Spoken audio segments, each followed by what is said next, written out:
Well, it's about time to go out there and start.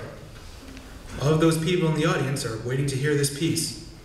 I wonder just what they expect to hear. I hardly know myself sometimes. Really, it's kind of a funny situation. I've got to go out there and spend a good bit of time becoming involved in a piece of music for an audience that wants to hear it, but doesn't know what it will get. And all the while, I'm not exactly sure myself what I'm giving to them. Now, let's see, is everything ready? Music's on the stand, the mallets are on the xylophone. Ha! Xylophone. Of all the instruments that could have performed this piece, the composer chose a xylophone. Actually, outside of this, there isn't much else written for solo and accompanied xylophone. I better check the lighting. Seems right. Well, I guess that's it. Time to go on. That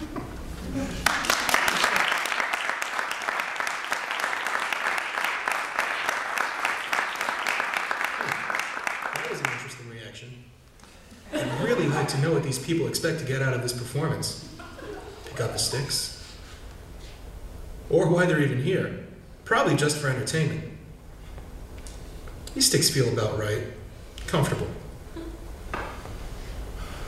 Okay, ready to start. Look at the music.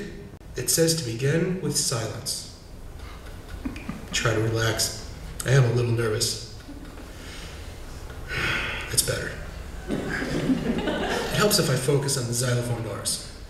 There's middle C. I'll hold the sticks over it as if I'm gonna play. I'll bet they don't even think the piece has started yet. Some audiences become uncomfortable during silences, especially long ones. Usually someone coughs, or a door slams, or a flourish of minuscule sounds will fill the room. Actually, come to think of it, whatever sounds are happening right now are becoming a part of this piece, as though the composer is including the whole room in his plan. I think that's long enough. I'll have to finish the silence in just the right way so that my entrance isn't too harsh. Maybe if I imagine that I'm already hearing the sound, I can make its appearance imperceptible, as if it has always been here.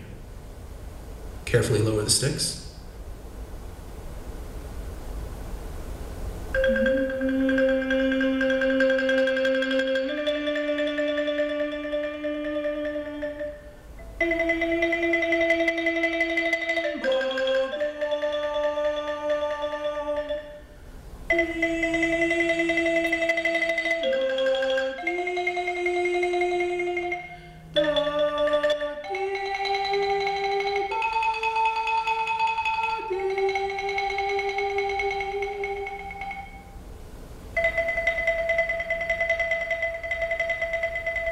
That's got to be the last thing in the world they thought they'd get.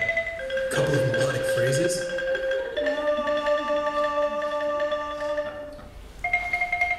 Melodies are not always easy to play on the xylophone. The movement of the sticks has to be just right to get that flow. I think someone recently mentioned to me that serious composers today are returning to melodies.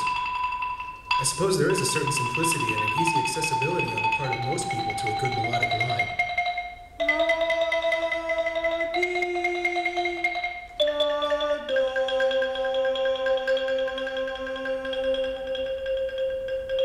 Now the piece takes on a new dimension.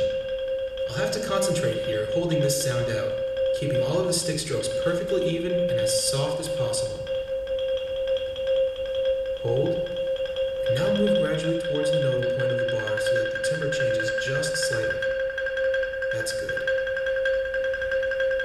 Stay here for a short time, then move slowly back to the center. Slowly. There, and crescendo into this next pitch, and start the same process again. Process. Basically, I guess that's what a good portion of this piece is all about. A piece of music ceases to be an end in itself, and it becomes transformed into a means of allowing the listener to involve himself in its creation. The content becomes a mere byproduct. And back to the center of the bar. It's not what the piece is that's so important as what it does to the listener. Wonder if they're listening to what's going on. I'd sure like to know what everyone's hearing. Diminuendo. Get ready for the short note. I hope there's enough going on for them to make music out of all this. Pause, and one more. Just a single xylophone sound, but I wonder if it does the same thing to all of the ears it encounters when it leaves the instrument. I'll bet that most of them think they're hearing exactly the same thing at exactly the same time as everybody else. It seems obvious. But I guess it's all relative to where you are. This sound is not really experienced simultaneously by everyone. They will all actually see me strike the bar before they hear the sound, and the people who are nearest to me will both see and hear before those who are further away. I'd better turn this page. This one a little louder, for variation. Basically, this section of the piece is incredibly subtle in its effect, although the intended meaning of all this, if there is one, is more elusive to me. The composer is obviously saying something here, but what is it?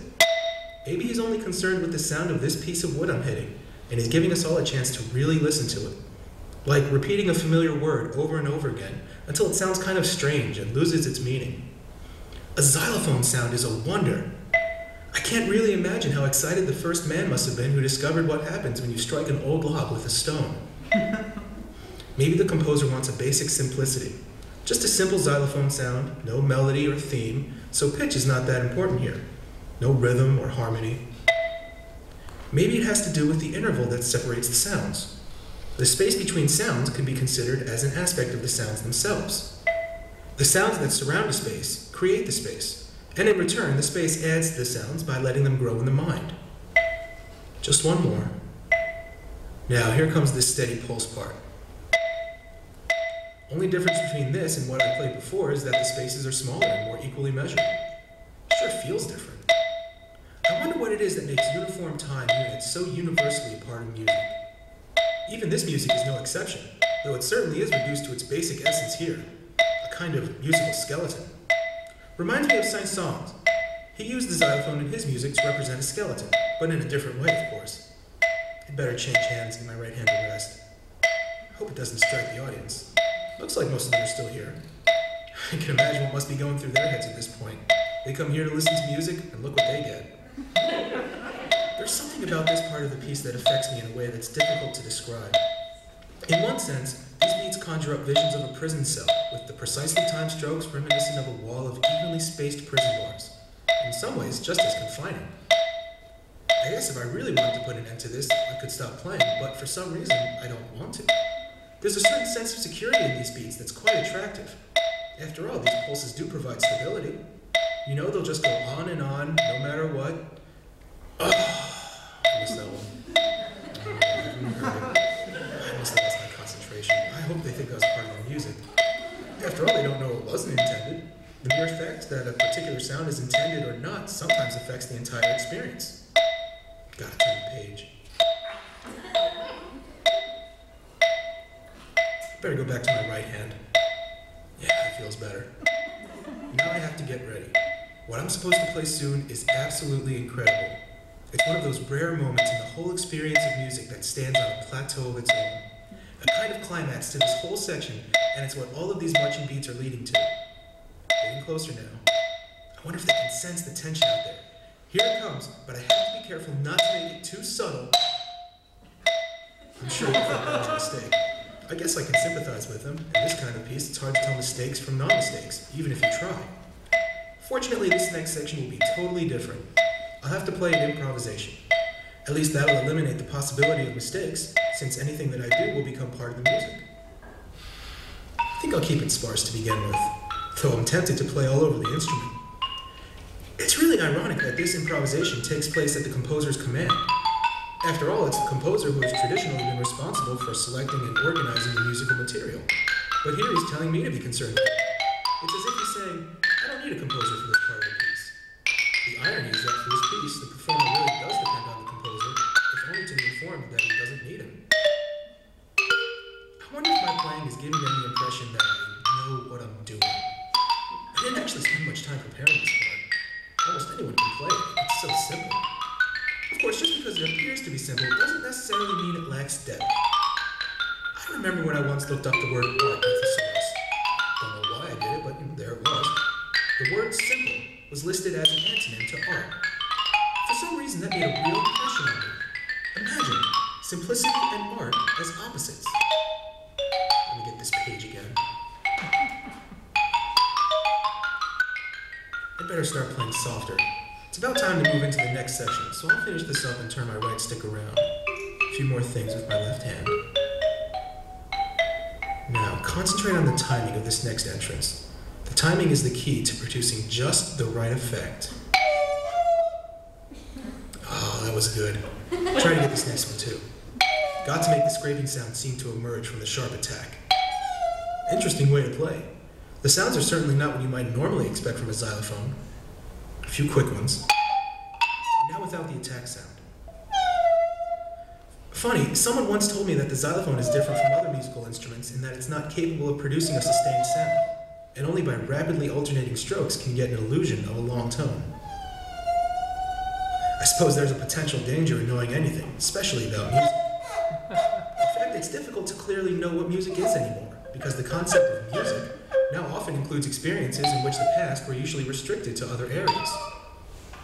Let's see, what do I do next? Oh, yes. Wow, am I really at this point in the piece already? It seems to have gone by so quickly. My instructions are to put the sticks down, face the audience, bow my head, and leave the stage.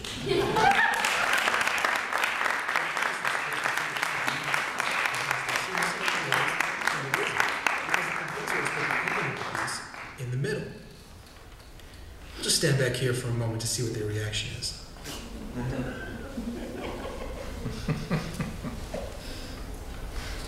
Well, I'd better return to the xylophone.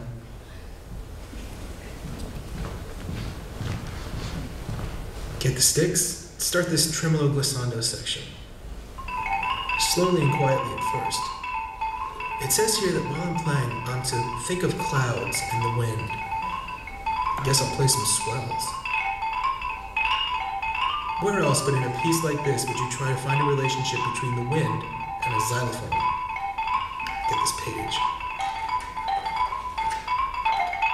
Maybe I'll try both hands now. That sounds good. I'm sure the relationship exists. It's just a matter of being able to see it. Now a little faster. It's interesting that as soon as a few words like wind and clouds are planted in your mind by the composer, the music becomes programmatic, if not impressionistic. Words and music really have a strange effect on each other, but especially when you talk about music.